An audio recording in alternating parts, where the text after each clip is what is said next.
Angel Piccirillo from Pennsylvania, second place here at the Dream Mile, and a huge improvement over last year, right? Where you finished dead last. Talk about what you were hoping to do coming in. I mean, I didn't know what I could do. I was hoping top two maybe, because I knew I felt, oh my gosh, 100 times better this season than I did last year. I had shin problems, so I just couldn't have the season that I wanted, and it didn't end the way I wanted. So to come out here, I really wanted some redemption and to have a much better race and maybe go under 40. So I think I either did that or I was close. So I'm happy. I mean, kind of sucks that the win was right there, but I can't be disappointed with how I did. So. Yeah, it was a great race, and you did a lot of the hard work early on. Talk about what your approach to the race was. Going into the race, I really just wanted to stick with the rabbit for the first two laps. I want to stay right on her shoulder, push the pace, and try to keep it as honest as possible. I mean, I did last year. I think we opened up a little bit slow, so I knew someone had to be up on her to keep it honest. So I think that's what I did, and it did. Kept the pace pretty good. So, I mean, that's what I want to do in the third lap. Really, just go for it, try to get some distance, and then the fourth lap, just kick it home.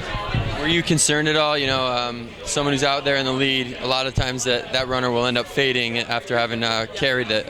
What were you thinking going into the third lap there? Yeah, I mean, going into the third lap, I was like, okay, I'm leading this race. No one's passing me right yet. Like, I'm a little bit nervous. I don't know what's going on, but I'm just going to keep running. Like, I had no choice at that point. So, I mean, it was in the back of my mind. I was like, crap, the leader usually doesn't fare well, but I knew I was just going to fight for it, and I wanted it really bad. So, I mean, it's kind of hard to prepare mentally for this kind of race with the top 13 girls in the country. Everyone's U.S. number 1 or U.S. number 2 in something. So it's really hard to prepare yourself to even consider winning something like this because it's so out of this world. But, I mean, I was happy with how I finished. So. You can't have any regrets with that race, though, because you have to go for it. That's your style.